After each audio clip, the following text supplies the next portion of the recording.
Kaguraadio.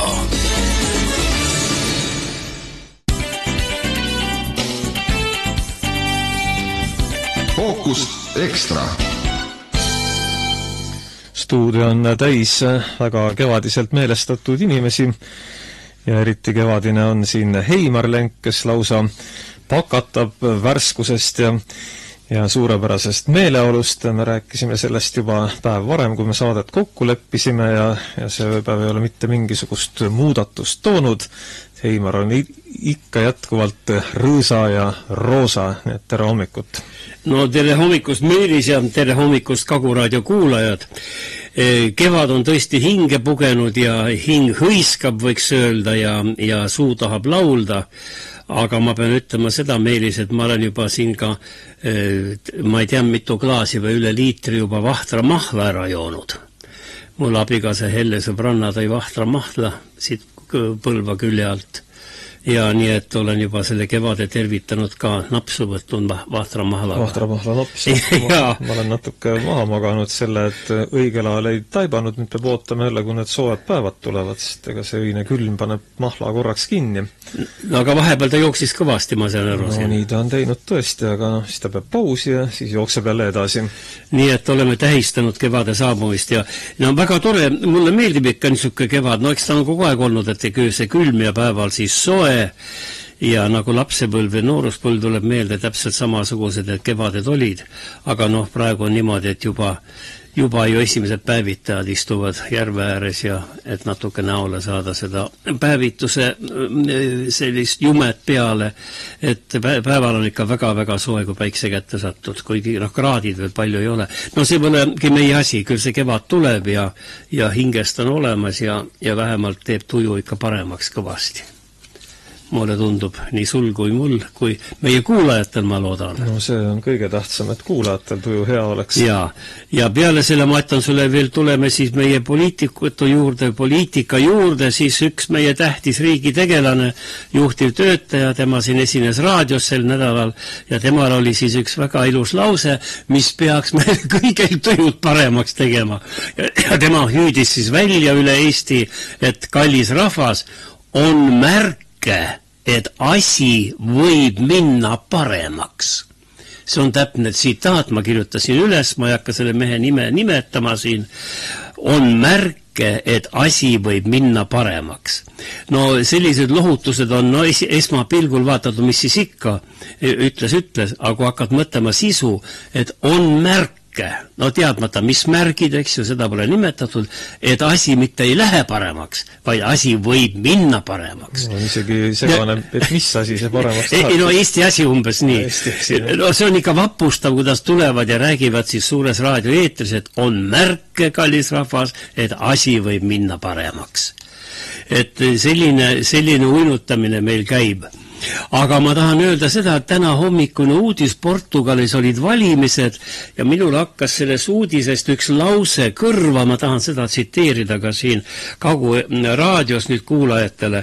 Portugalis seal siis valitsus vahetub seal, ma ei hakka nendest valimistulemustest rääkima, igaüks võib lugeda, aga seal sees oli üks huvitav lause selles uudises, et uus koalitsioon, koalitsiooni pole veel, aga ütleme uus võim, kes seal siis hakkavad asju kamandama, ütlesid, et meie esimene ülesanne või kohe me hakkame tegema maksude vähendamisega. Me hakkame makse alandama. Ja lause teine pool oli, Meelis, mis sa arvad, miks? Sellepärast, et rohkem limonaadi juua. Sellepärast, et elavdada majandust. Majandust elavdada. Me hakkame langetama makse, et elavdada Portugali majandust. Mis meil tehakse? Meil elavdatakse maksude tõusuga ja pannakse majandusarengut kinni. No aga meie oleme õitsev ja tulemusrikkus Põhjamaa.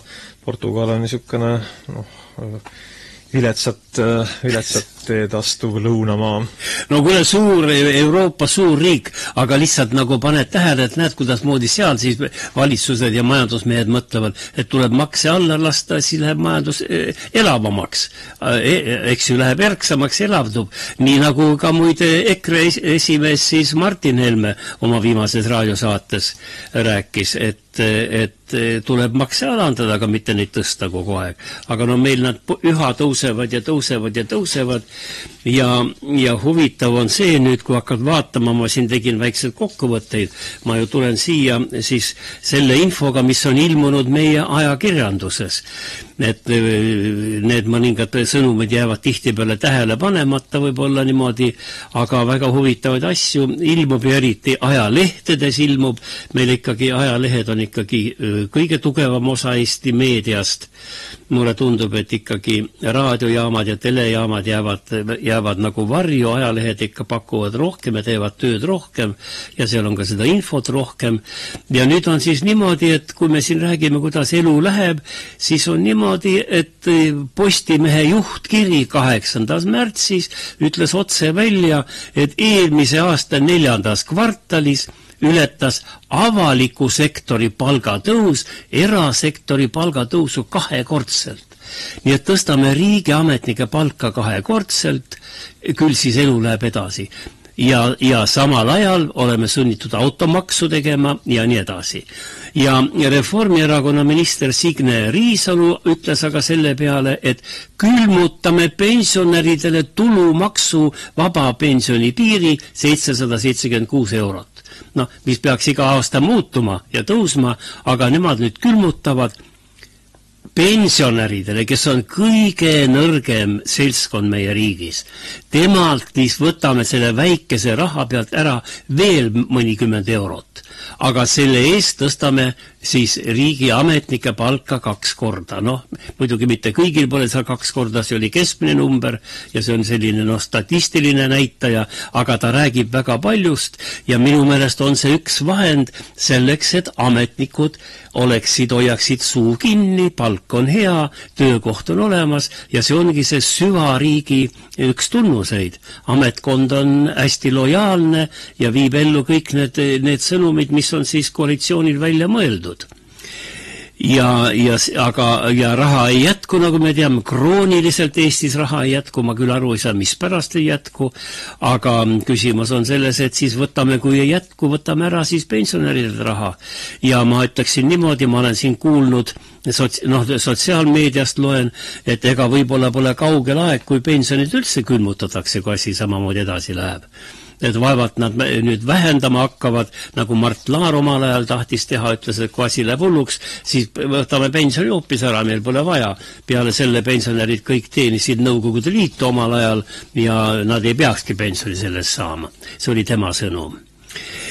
Ja praegu on siis niimoodi tänu sellele poliitikale on siis Turu-uuringute aktsiaseltsi andmetel erakondade, Riigikogu, peaministri ja valitsuse usaldus rahva silmis langenud 19%. No 20% on alla läinud. See on nüüd viimane uurimus eelmisel nädalal.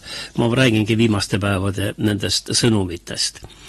Ja veel, kui vaadata nüüd meie majandust ja siis ütleme, seda meeleolu ei taha väga rikkuda siin esmaspäeva kevadisel hommikul, aga hinnatõus on Eestis olnud euroala omast 2 korda kiirem. See on võetud otse meie peavoolumeediast ja kui Euroopas hinnatõusu kiirus alanes Euroliidus keskmiselt 2,8%, Eestis aga kiirenes hinnatõus eelmise aasta detsembris, need on värsked andmed, 4,3%-lt 5% peale.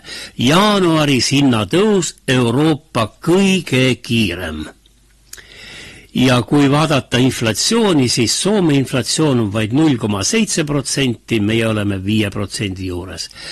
Ja nüüd tekib küsimus siin samas raadioeetris, aga miks see nii on? Soome on parem, Läti on parem, Leedu on parem, Euroopa keskmised numbrid on palju-palju paremad ja meie pidime ju Reformierakonna juhtimisel minema Euroopa Liidu 5 rikkama riigi hulka, aga nüüd tuleb välja, me oleme jäänud viimasele kohale majanduse arengust. Me oleme kõige vaesemad ja kõige kallimad samal ajal, nii et ma ei tea, kuhu me edasi läheme, aga Kaja Kallasel on selle kohta peaministril olemas ilus põhjendus, et me vingume end vaeseks. Ei tohi vinguda ka.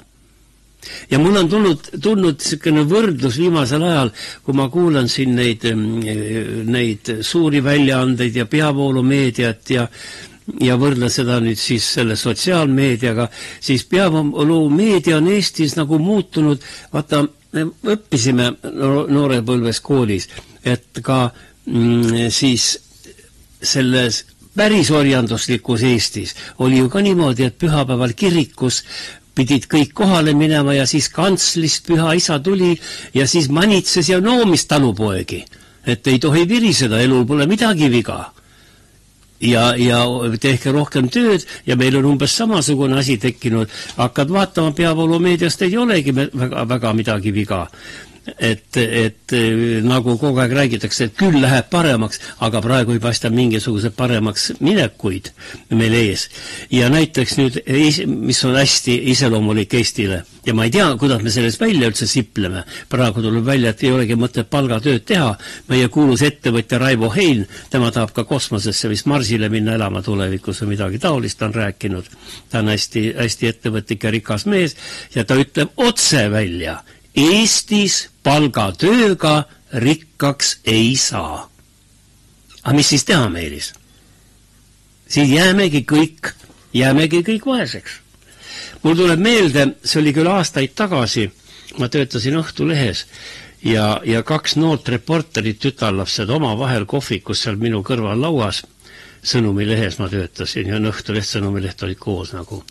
Ja siis tüdrukud arutasid oma elu üle ja et nagu naised räägivad, et tuleb mehele minna ja perekond ja aga ega me rikkaks ei saa ja üks tüdruk ohkas ja ma pean ikka eluaeg vist sõitma pruugitud Fordiga. Ega ma uut autot elus ei jõuagi osta. See oli noorte nägemus eluks. Ja nüüd, kui sa vaatad praegune noorte elu, siis me oleme sellest mitu korda siin raadios rääkinud. Eestis noor perekond, kes alustab praegu elu, ütleme siis 20-aastased abielluvad või mõned väga noorelt, või seal 22, 5, 3. Esimene asi, sul on vaja elamist ja sul on vaja auto. Ja nüüd hakkad mõtlema, kust noorel inimesel see sissetulek tuleb, et ta saaks endale osta siis korteri või maja hakata ehitama, auto teha. Tähendab, me oleme loonud sellise elu praegu, võiks elukorralduse, et perspektiivi õnnelikuks perekonnaks Eestis eriti ei olegi. Kui sul nüüd ei ole, vanemad ei saa väga toetada, osta sulle valmis näiteks mingisuguse väikese majakese või korteri, et oma enda jõuga nüüd see noor tütarlaps ja tema abikaasa, ma ei tea, palju nad peaksid teenima, et nad siis saaksid korralikult seda perekonda majandada, kui tuleb 2 last ka veel juurde, siis õnne ei paista nii pea. Kui sul jäävad need 30-20-aastased võlad peale, eks, ja euroborid tõusevad kogu aeg. Nii et see pilt on võrdlemisi selline. Ja nüüd me paneme peale ühe muusikapala. See muidugi ei ole üleüldse mõeldud nüüd, et ta iseloomustaks Eesti elu, aga pealkiri on tore. Pealkiri on Kokkuvõte koera elust. On selline laul olemas. Jaan Elgur ja Silvi Vrait laulavad kahekesi ja Tõnu Raadik on selle laulu teinud ja Villu Kangur on kirjutanud juba 1996. aastal selle laulu sõnad. Et me võiksime kuulata ja natuke mõtiskleda, aga mitte tõmmata paralleele koera elust ja päris elust. Ühesõnaga Jaan Elgur ja Silvi Vrait ja Kokkuvõte koera elust.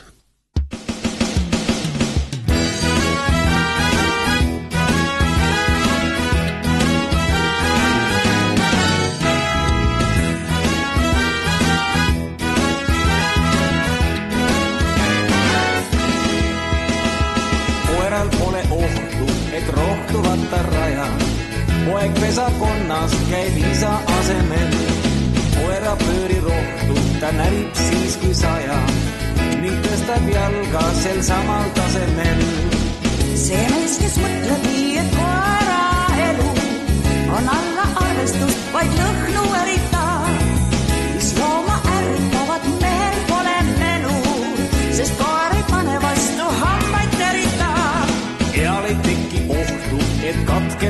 suhu. Kas olgu krantsta või puhta tõuline, ainsam, mis sest johtub, on seegas elulugu. On koeral kirju või vähem jõuline. Kuid mees, kes mõtleb, et koera elu, see vääriks vorsti, mis ta välja riputab, on teinud õigesti, sest peagi tal on menu, sest koer ei pane vastu, sama liputab.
Seimar ikka üllatad, tood siia raadiosse selliseid lugusid ka, mida kõrv pole veel kuulnudki. Ei olegi nüüd väga vana ju tegelikult, 96 on tehtud, et võitu, kas siis oli juba koera elu kellelgi?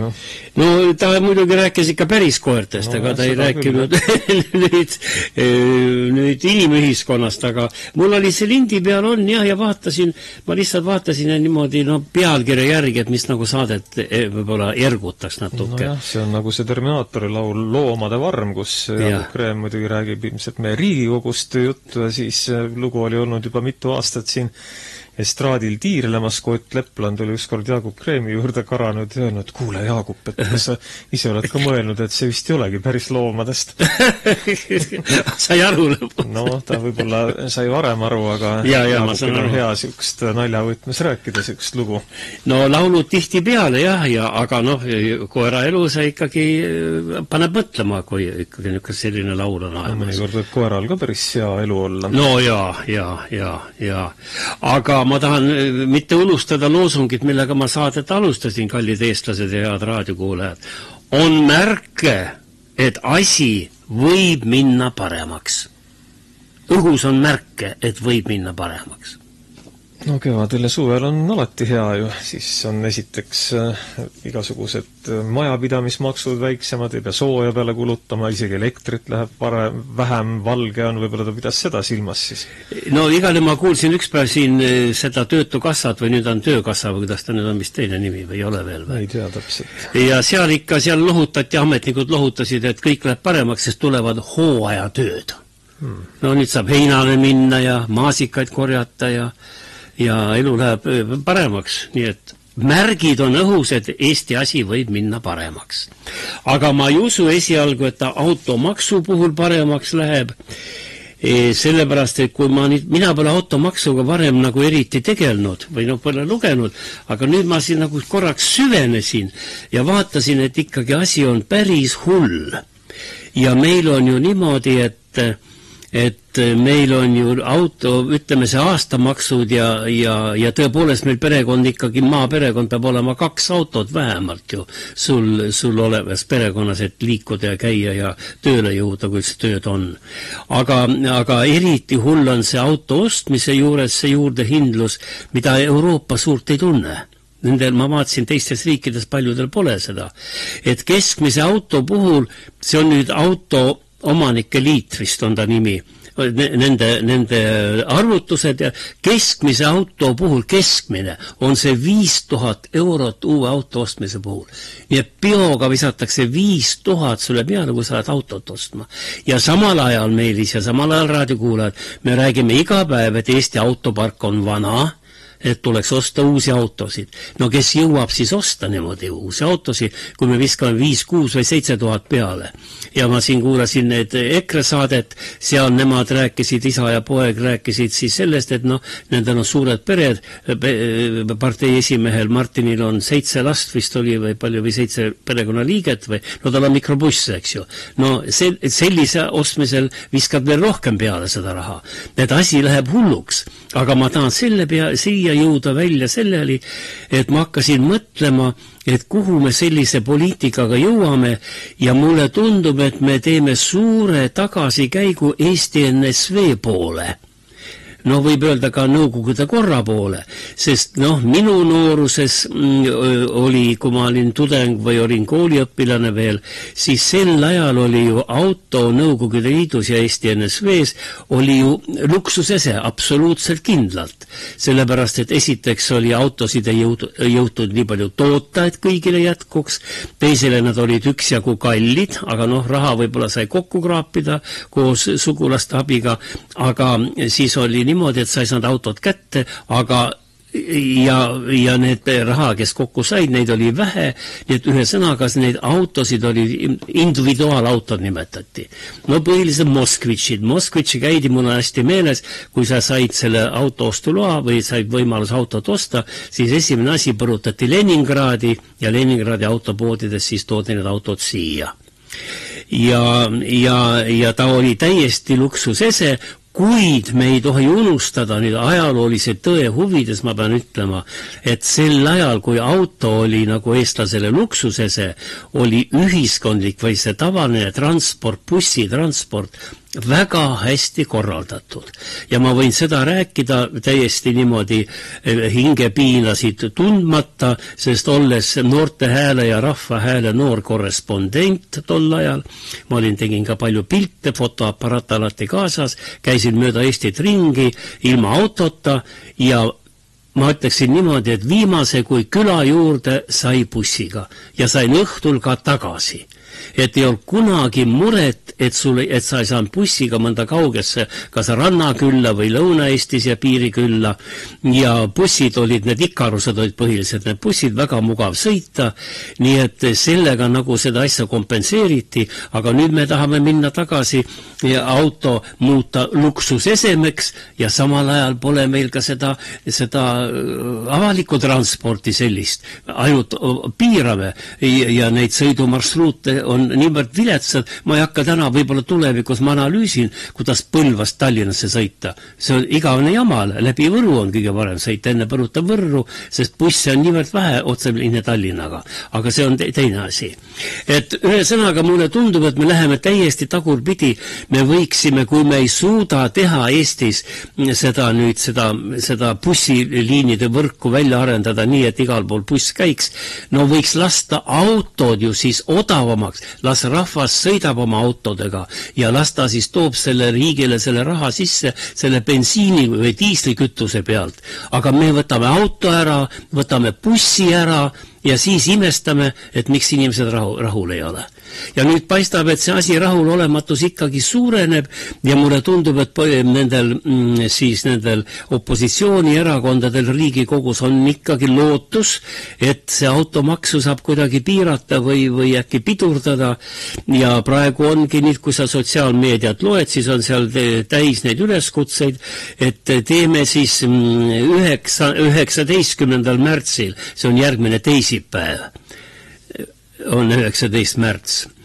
Mitte see teisipäev, mis nüüd tuleb, aga nädala pärast teisipäeval kell 9, et teeme siis sellise, kuidas nüüd seda öelda, te ei ole meeleavaldus, aga see on siis oma meelsuse demonstreerimine, et kell 9 täpselt, kallis rahvas, peame oma auto kinni, istume sees, sööme pirukat ja paneme siis need avariituled vilkuma.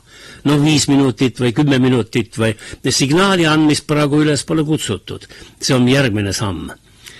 siis võib-olla siis koos signaaliga, aga praegu on niimoodi, et 19. siis EKRE kutsub inimesi autodega hetkeks seisma jääda, no nagu me Vabadussõja aastapäeva tähistame ka ju oli see meil vaikuse minut ja pidi linnas seisma jääma ja vaatas taevasse ja siis mõtlema elu üle. Ma kujutan siin küla vahel isegi Põlvas ette, mismoodi see kõik toimub, aga kuidas näiteks Tallinnas kogu suurlinna liiklus ühel hetkel ära hangub, kõik vilgutavad tulesid, seisavad ühe koha peal. No rikkad ei tee seda, aga vaesemad teevad. Aga rikkad ka ei mahu siis sõitma, vaesed ees seisavad ja vilgutavad.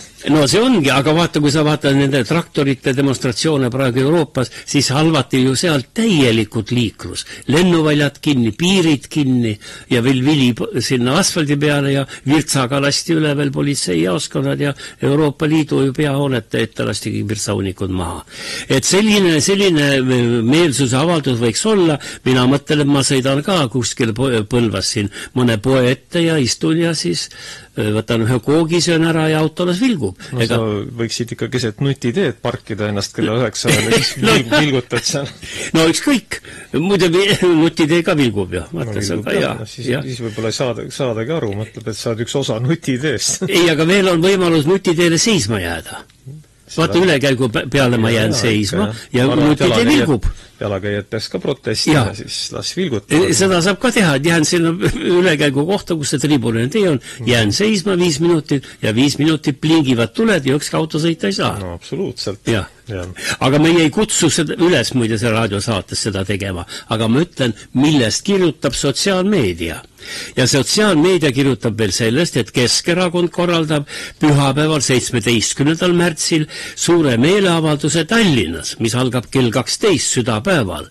Ja seda Tõnismäel, siis seal, kus on ühendministeeriumide uus klaasist hoone, mis keset linna ehitati, mis sinna üldse ei sobi, mis oleks võinud linna ääres kusagil olla, aga no nüüd ta on sinna maha juba pandud ja seal siis rahvas võiks siis koguneda ja tund aega varem kell 11 on kõik oodatud Vabaduse väljakule, et siis sealt hakata minema mürtsuva orkestri saatel rongkäiguga Tõnismäele ministeeriumide maja ette ja seal siis pidada kõnesid ja Vabaduse platsil pidada kõnesid ja valitsusele antakse selge sõnum, et rahvas ei ole andnud mandaati uute maksude kehtestamiseks. Ja nüüd on huvitav siin juures see, et milliseid pakutakse välja võimalusi, et jätame selle automaksu ära ja näiteks ma vaatan, mul on käes nüüd siin Keskerakonna ajaleht Kesknädal, veebruari number ja seal Riigikogu liige Andrei Karabeinik, tema on endine Reformierakonna liige ja tema ütleb, et no mis te jamate automaksuga, võtame pangamaksu. Pangad teenisid ju eelmisel aastal ju rekordkasumeid ulatudes miljardi euroni. Kõik need Swedid ja Seebid kokku ja Eesti väiksemad pangad ka. Ja Korobeinik ütleb, et ma tsiteerin nüüd, möödunud aastal teenisid Eestis tegutsevad pangad ligi miljard eurot kasumit. Teisisõnu, Meelis, kuula nüüd. Teisisõnu, iga Eesti riigi elanik, alates vast sündinutest kuni vanuriteni välja, maksis pankadele oma taskust umbes 700 eurot. Lihtsalt ja, kasumit. No tähendab, no kui sa oled panga see klient ja nii edasi, kõik pangaoperatsioonid, kõik maksavad. Ja kui sa selle jagad ära rahva peale, siis tulebki, et me oleme kõik maksnud kinni pankade kohutavad suured kasumid ja nagu me teame, need Rootsi pankade siin teenindamistingimused ja reeglid on ju märksa räigemad kui Rootsis endas. Meid võetakse, kui siin ikkagi, ma ei tea, kas vanast ajast on jäänud orjarahva mentaliteet enne pangajuhtidele vaadata meie peale kui orjarahvale. Igal juhul meid siin lüpstakse ja nüüd pakub välja siis Korobeinik, et teeme hoopis selle siis pangamaksu ja loobume automaksust. ja ta ütleb, et olukorras, kus pangad teenivad aastas miljardi, on küüniline ja lühinägelik võtta 2% suuremat, 2% punkti suuremat inimestele, kes saavad miinimumpalka.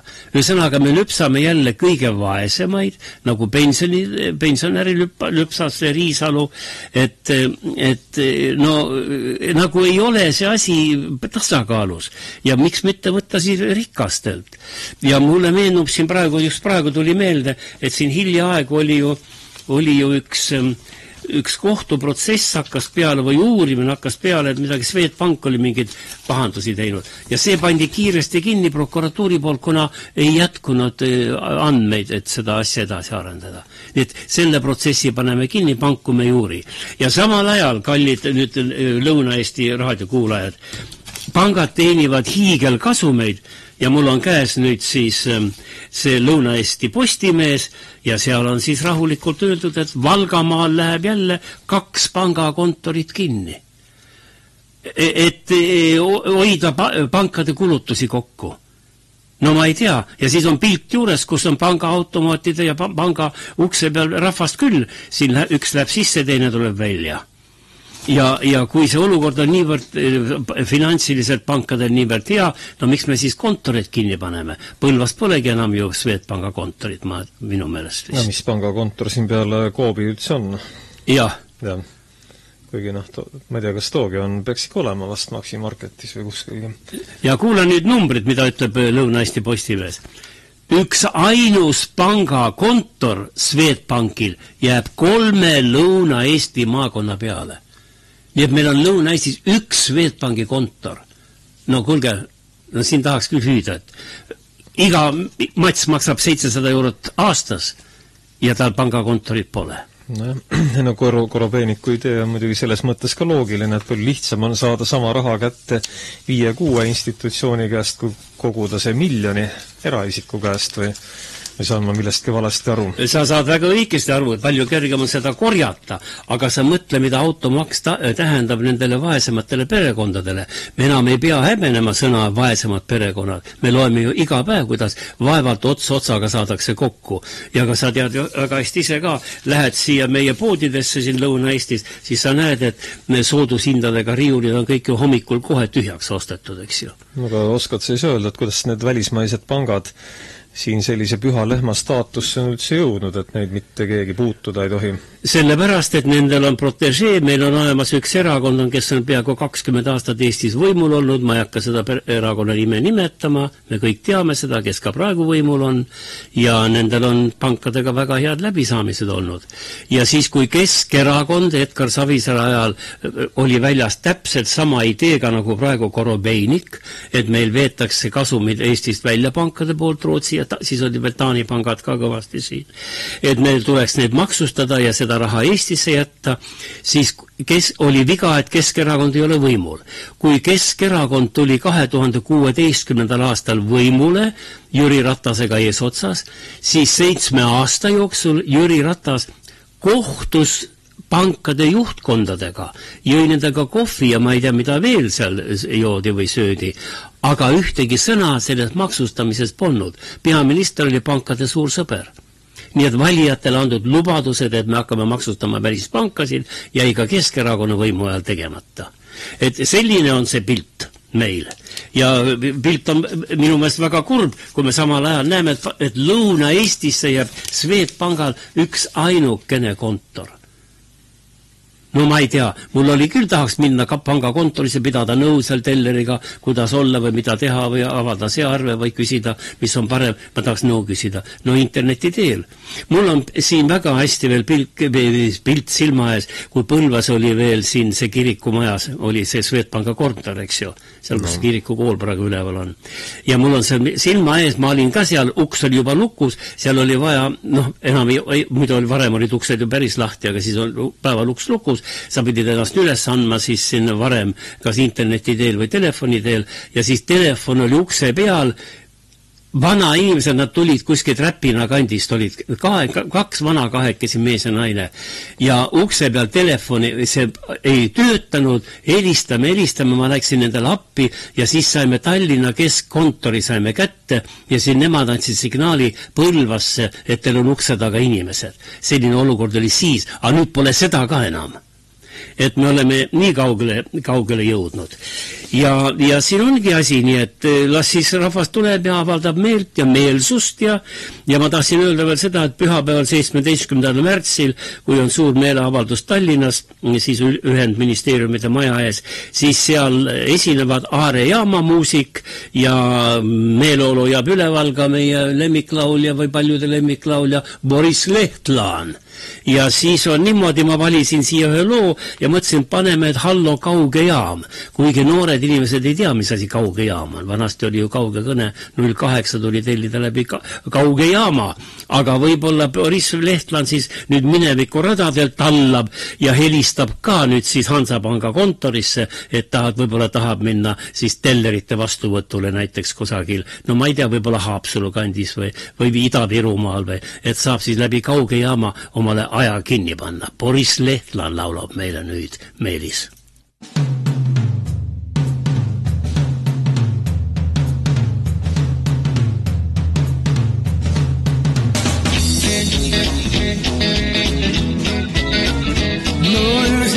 Hallo kauge ja mul andke Tartu linn. Seal käisin ju Tallinnas ja Võlus ära mind. Nüüd on ta Tartus tagasi, mu kõnet ootab seal. Kui kaotsin mul ta aadress läks ja numbrit ka ei tea. Kas võite öelda kauge ja kus kätte saaksin ta? Kas te tõesti mitte kuidagi mind aidata ei saa? Kas piisab, kui ma lisan veel, et mantel on tal hall?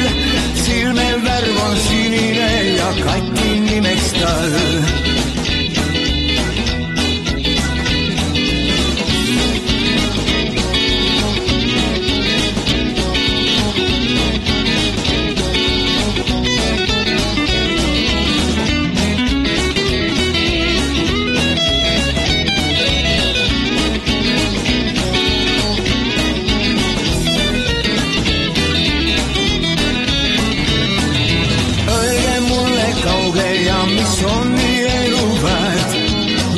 Teid on telefon, mu kõrvu Kati häält. Ta meeldib mulle hirmsasti, mind Võlus ära ta. 3 päeva järjest mõtelnud, vaid temast olen ma. Kas ma õnnest loobuma nüüd sellepärast pean, et kaotsin mul ta aadress läks ja numbrit ka ei tea. 07 hallo kauge ja ma tõesti palun teid, te leidke üles õige liin ja ühendage meid. 07 hallo kauge ja ma tõesti palun teid, te leidke üles õige liin ja ühendage meid.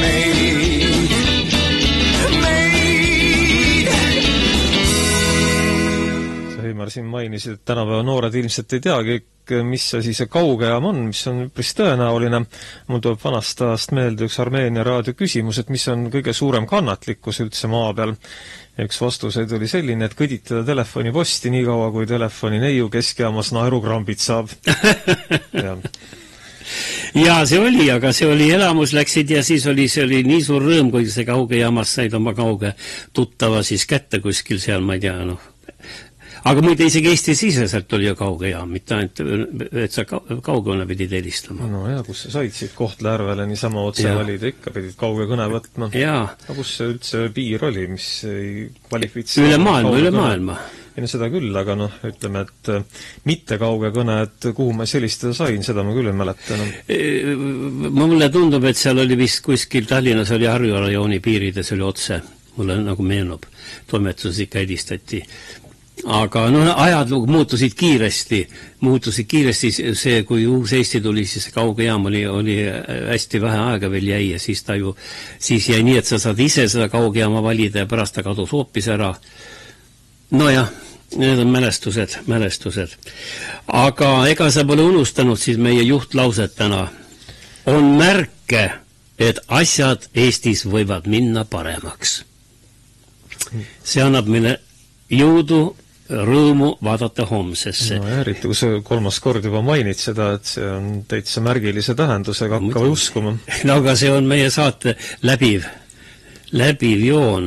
No ega me ei peagi tegema negatiivset saadet, pigem ikka just positiivse tuleviku väljavaatega. Aga me olemegi positiivsed, sellepärast ka meie võtame siin sõna ainult ühe ja sama eesmärgiga, et aidata kaasa Eesti paremale tulevikule. Ja see peaks olema kõikide Eesti Vabariigi elanike eesmärk ja mõttes, et aidata kaasa ikkagi, et riigis elu läheks paremaks ja inimeste elu läheks paremaks. Sest vahepeal on ta teinud väga suure jõnksaku allapoole see tase. Aga ma pean ütlema seda, et ega me täna ei saa ka ilma sõja teemata läbi, sõda on Euroopas ja nüüd on üks huvitav asi, et Riigikogus tõsteti üles üks küsimus ja see on väga huvitav küsimus, mina kohe sukeldusin, ma kuulsin seda raadiost, väike uudis oli opositsioonierakonnad Riigikogus, hakkasid tegema arupärimist selle kohta ja ma sukeldusin teemasse. Ja nüüd tuleb välja tõesti üks huvitav asi, meil on praegu siiamaani, mina olen ju 4 korda Riigikogus olnud ja mäletan, kui palju sai hääletatud, et näiteks Mali Vabariiki saata Eesti rahukaitsejõud, seal 10 või 15 või 50 inimest ja palju seal läks ja mis riikidesse veel kõik oli, kus me sinna appi läksime ja alati tuli see oli Riigikogu otsus ja see tuli Riigikogu saali ja siis Riigikogu otsustas, kas saata või mitte. No reeglina ta oli nõus saatma, neid missioone oli palju ja nad läksid muidugi niimoodi läbi väga kergesti. Aga mitte kunagi ei tulnud keegi selle mõtte peale, et välismissioonile või teise riigi sõtta võiks saata Eesti sõdureid, näiteks üks minister oma otsusega või valitsus oma otsusega või peaminister lihtsalt otsustada. Ikka peaks see asi käima läbi parlamendi. Ja sama on ka näiteks, kui meil sõda puhkeks, meie kuulutaks kellelegi sõja või sõjaolukord puhkeks, siis see käib läbi Riigikogu, kes peab otsustama, et jah, nüüd Eesti on sõjas. Aga nüüd on üks huvitav asi, mida algul ei pandudki väga tähele, aga see on saanud nüüd meil reaalsuseks ja nimelt Riigikogu otsus Kaitseväe kasutamine Eesti riigi rahvusvaheliste kohustuste täitmisel Põhja-Atlandi lepingu organisatsiooni või selle liikmesriigi Euroopa Liidu või Ühinenud Rahvaste Organisatsiooni juhitaval muul rahvusvahelisel sõjalisel operatsioonil sellesse esmakordsel panustamisel. Selline formuleering, millest on väga raske aru saada, aga see on väga tõsine eelnõu, see läks läbi, Riigikogu hääletas selle poolt, aga alles pärast hakati nii-öelda süvenema, mis sai tehtud. Ja nüüd opositsiooni erakonnad on selle küsimuse üles tõstnud, uuesti, teda muuta ei saa, ta on juba vastu võetud, aga see tähendab ühte väga tõsist, ütleme, olukorra muutumist Eestis. See tähendab seda, et me võime saata näiteks, ütleme näiteks Ukrainasse 100 Eesti sõdurit, siin on nimetatud, eelnõu võimaldab kasutada kuni 100 kaitseväelast Põhja-Atlandi lepingu, NATO või selle liikmesriigi või siis seal PBB on pikad, selle ülestandel või kutsumisel. Tähendab, nüüd on nii, et kui sa saadad 100 sõdurit, näiteks Ukrainasse tahad saata, siis sa ei pea sellega enam minema riigi kokku, vaid seda saab otsustada valitsus. Ja muidugi see praegu, kui sa niimoodi mõtled, mis siis ikka, las valitsus otsustab. Aga küsimus on äärmiselt tõsine julgeoleku küsimus. See tähendab seda, kui me saadame 100 sõdurit välja valitsuse otsusega näiteks Ukrainasse, see tähendab automaatselt Eesti poolt sõtta astumist. Ja me oleme siis sõjas olev riik. Ja see on küsimus, mida ma arvan, mida hakatakse uuesti arutama.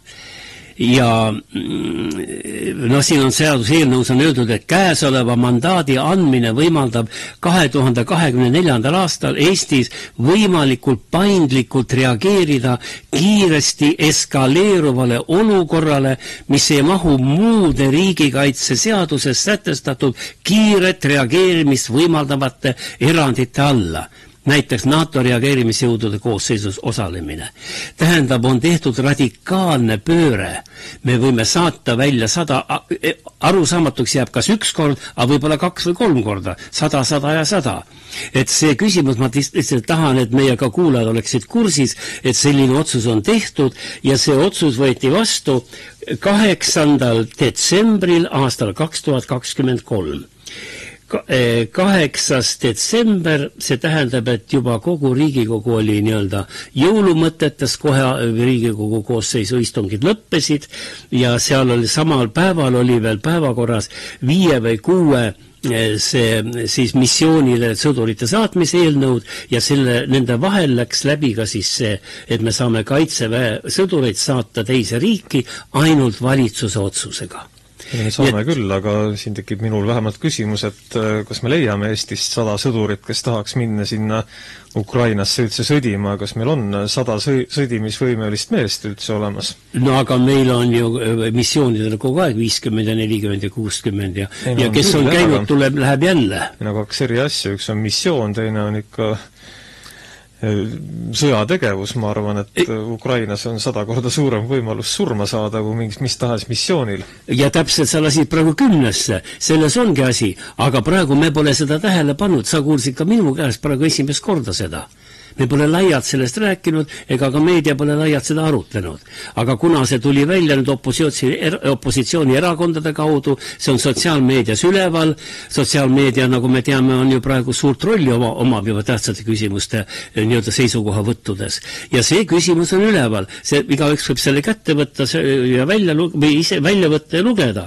See on siis seadus, see on mitte seaduseelnõu, vaid Riigikogu otsuse eelnõu OE 317 08.12.2023. Staatus avaldatud Riigi Teatajas, mis tähendab, tal on seaduse jõud. Ja nii ongi siis, et ei ole ka peaminister selle koha pealt sõna võtnud, võib-olla see peal on meil ees kõik, aga selline muutus on Eestis toimunud, et me võime sattuda ootamatult mõne paari-kolme ministri või seal valitsuse nõupidamisel otsustatud tehtud siis selline käik, et me saadame sealt sõdurid välja, aga teised riigid võivad võtta seda, näiteks Venemaa võtab seda kohe, et me oleme kuulutanud sõja Venemaale, kuna tema on Ukrainaga seal selles sõja olukorras. Kuigi kumbki pool pole sõjaks seda ju ametlikult tituleerinud praegu, mis Ukrainas toimub.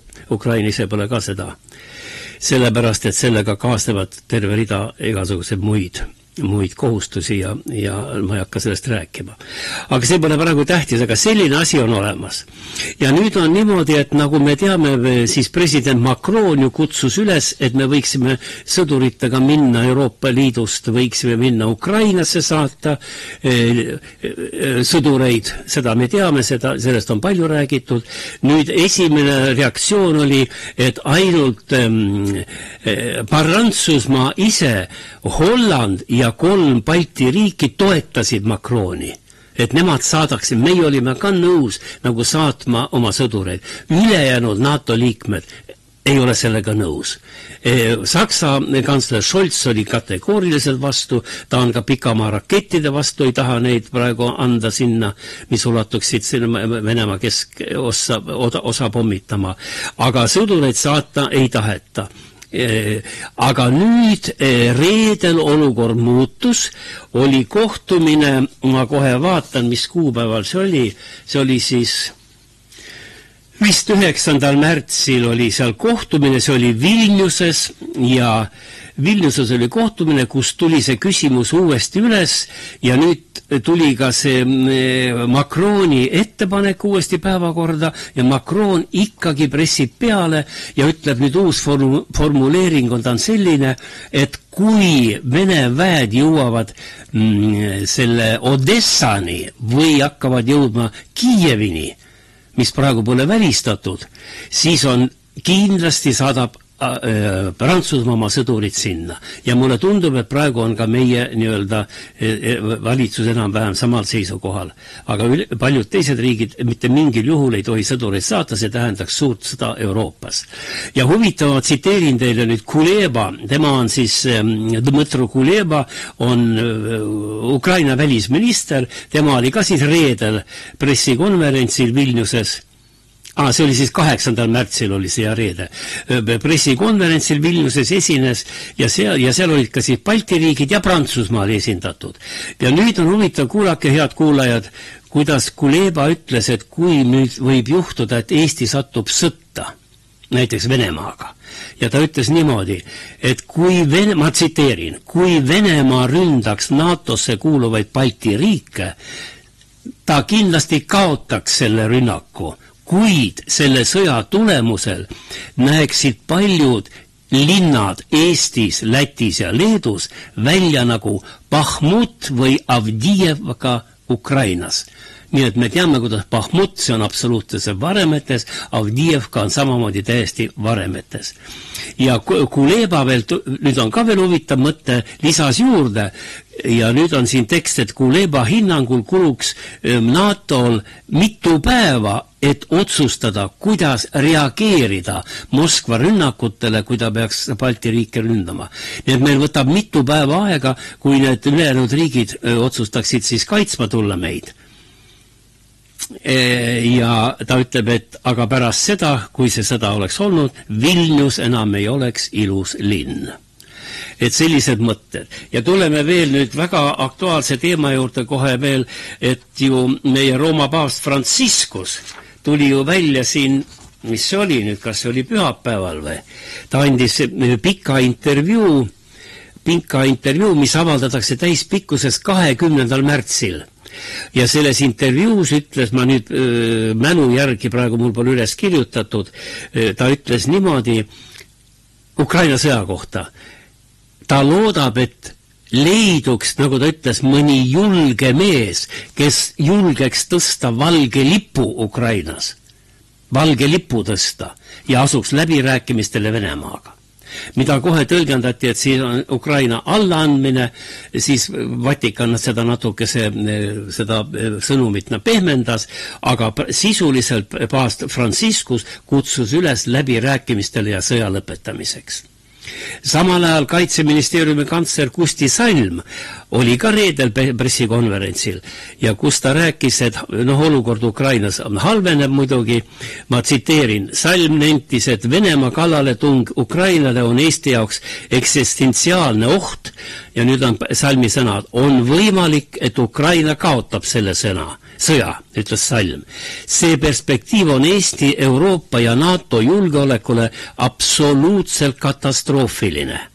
Ja Salm ütleb edasi, praegu on ukrainlaste päevanorm 6-8 mürsku. Venemaal on võimalik mürskusi 10 korda rohkem siis välja lasta. Ja nüüd ütleb Salm, mis on meile väga tähtis, ma ütleksin need sõnad, kui Ameerika Ühendriigid ei soovi Ukraina võitu enam rahastada, peab seda tegema Euroopa, ütles Salm. Edasi tsitaat Salm, ja kui Euroopa seda samuti mingil põhjusel enam ei soovi ja Ukrainat abistada ei soovi, siis peame seda tegema meie. No mida me järeldame nendest sõnadest? Siis Eesti hakkab võitlema üksinda siis Ukrainat toetama. Ja siin on üks huvitav, ma võtan nüüd sotsiaalmeediast, on siin siis üks kommentaator ütleb siis, et kas tõesti oleme siis jõudnud olukorda, kus me oleme Ukraina kõrval kui vaarau naine ja läheme elusalt koos hukkunud vaarauga hauda. et vaat millised meeleolud on üleval, millised otsustusi, milliseid tehakse, kuhu me jõuame, keegi ei tea, aga siia lõppu ma tahaksin öelda veel, et nüüd on ka juhtus selline asi, et 2 esileedib või tähtsad naist, proua Navalnõja või Navalnõi siis, kes nüüd ära suri ja maeti siin nädal tagasi, tema abikaasa siis läks tülli Olena Zelenskaga, kes on siis Zelenski või Ukraina esileedi. Ja nemad läksid tülli sellepärast, et Biden kutsus nad mõlemad oma kõne, mis ta nüüd pidas siin, mis tal oli, kas 7. märtsil või, kutsus sinna, et nad mõlemad oleksid seal saalis, kuulaksid tema kõne ja tahtis nad kõrvuti istuma panna. Siis Zelenska proua ja siis Bideni proua, mitte Bideni proua, vaid Navalnõi proua. Ja Ukraina presidendi abikaasa keeldus minemast kuulama seda kõne. Ja põhjus oli selline, et kuna Navalnõi, see suur vabadusvõitja, kes ta oli nüüd seal Venemaal ja ka, kellel on kohutav toetus oli seal ja nagu me teame, suured matused, rahvast oli väga palju, et Navalnõi kunagi oli ka nimetanud, et Krimm peaks kuuluma ikkagi Venemaale.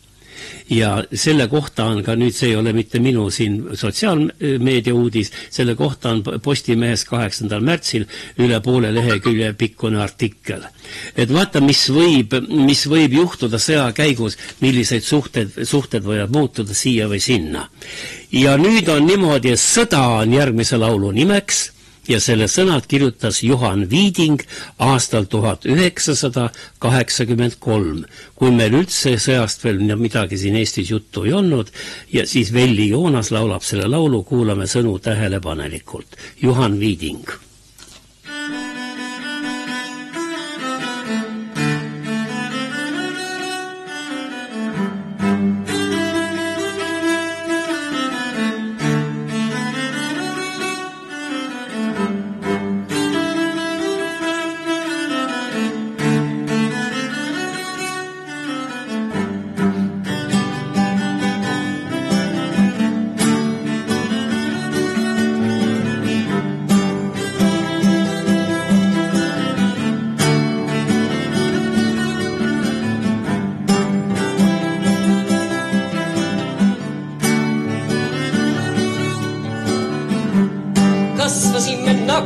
Sukupuu on tumm, nüüd ei ole enam muud või kirre mehe samm.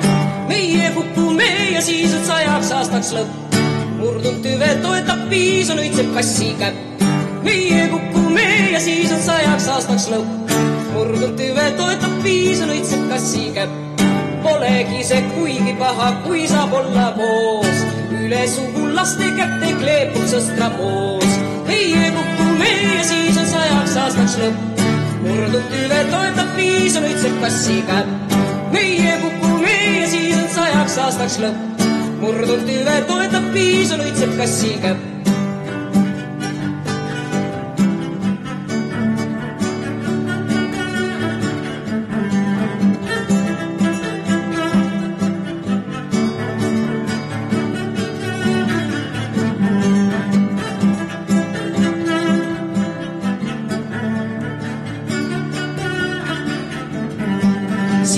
Olemisel mõtted, kui saab olla koos. Sõdurite sõprusringi puhkeb valge roos. Meie kukume ja siis on 100 aastaks lõpp. Murdunud tüve toetab piis, on õitseb kassi käpp. Meie kukume ja siis on 100 aastaks lõpp. Murdunud tüve toetab piis, on õitseb kassi käpp. Käpp, käpp, käpp, käpp.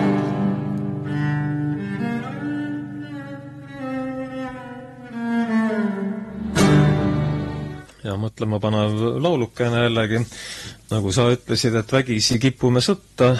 Mina ütlen, et mina küll ei kipu ja sa ka ei kipu, aga huvitaval kombel siin ikkagi jätkab neid jõudusid, kes sinna iga hinna eest vist pressida ihkavad.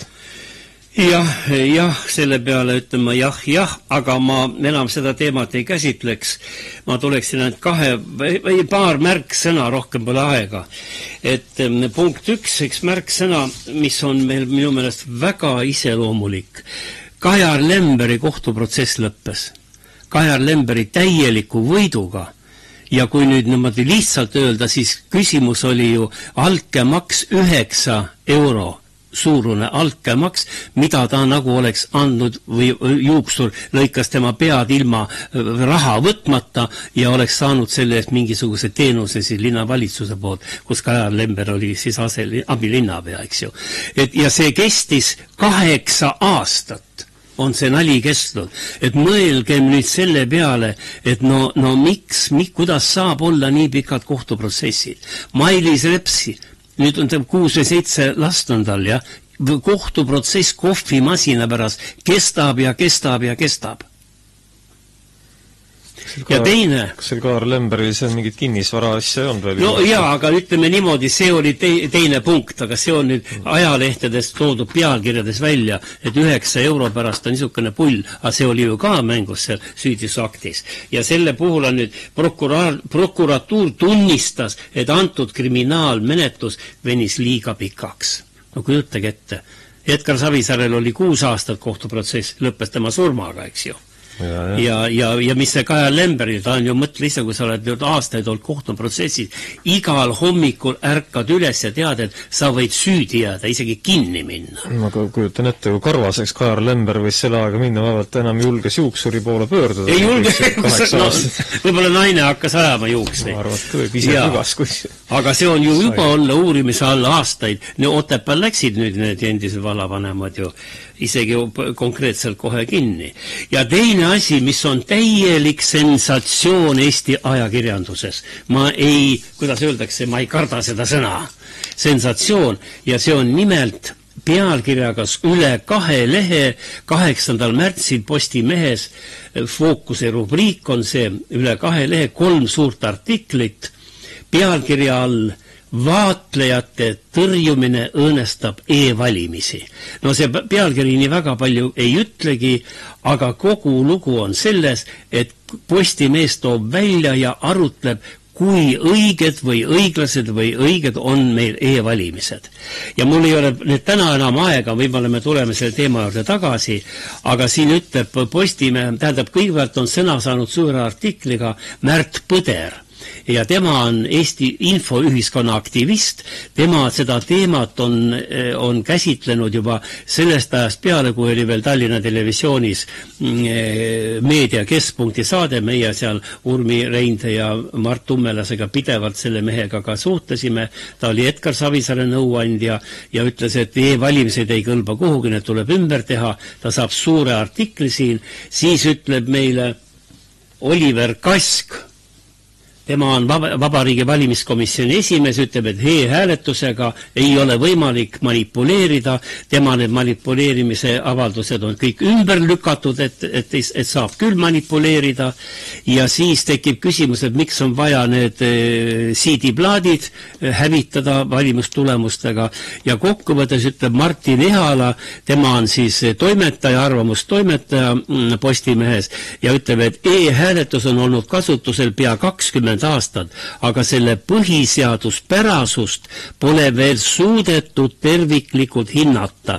Kuidas saab see äratada usaldust nende e-valimiste kohta ja ta ütleb niimoodi, kuid olukord on kaugelt veelgi tõsisem, nagu me arvame. 2023. aasta valimiste OSCE vaatlejate rühm tegi lõppraporti ja see lõppraport sedastab, et Eesti valimiste e-valimissüsteem ei ole isegi mitte turvaline, piisavaid vahendeid omav siseringi kuuluv isik ütleb, et kes on seal siis nende valimistulemustega saab seal siis neid kokku võtta.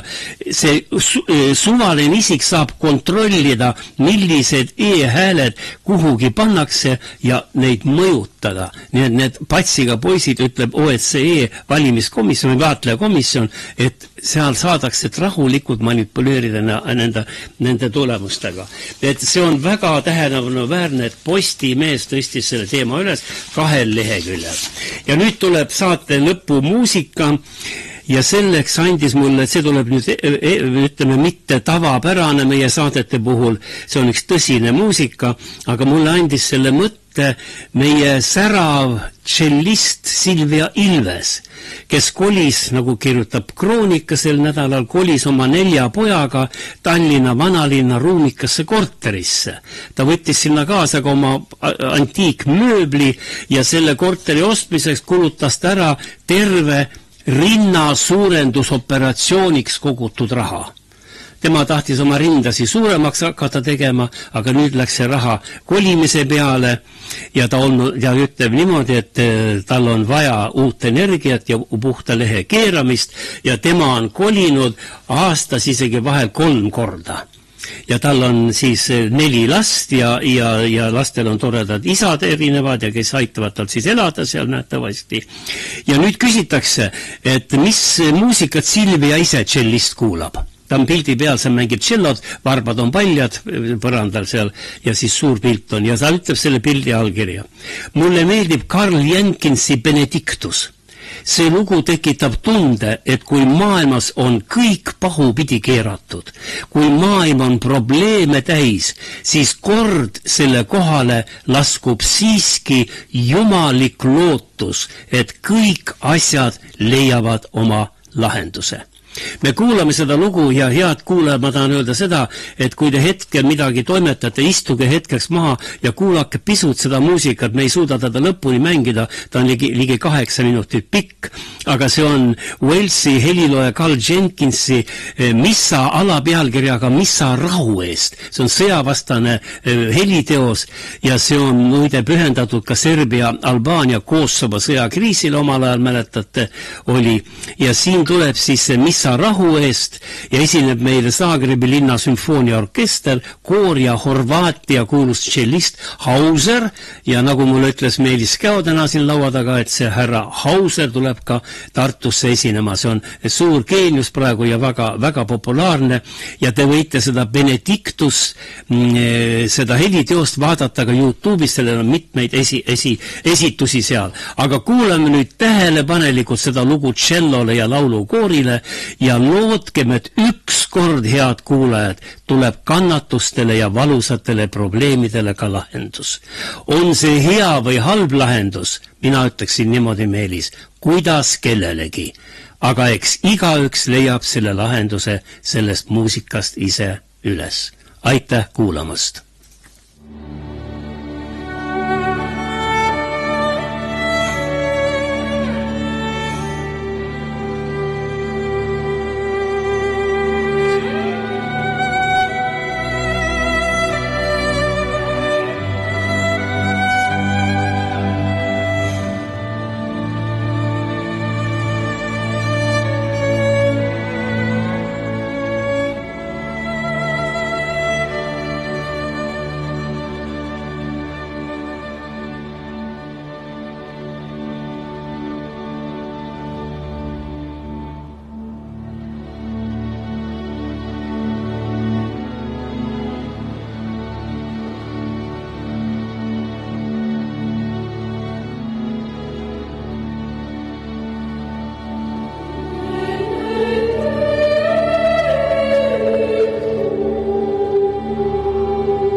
Kuulus Ekstra.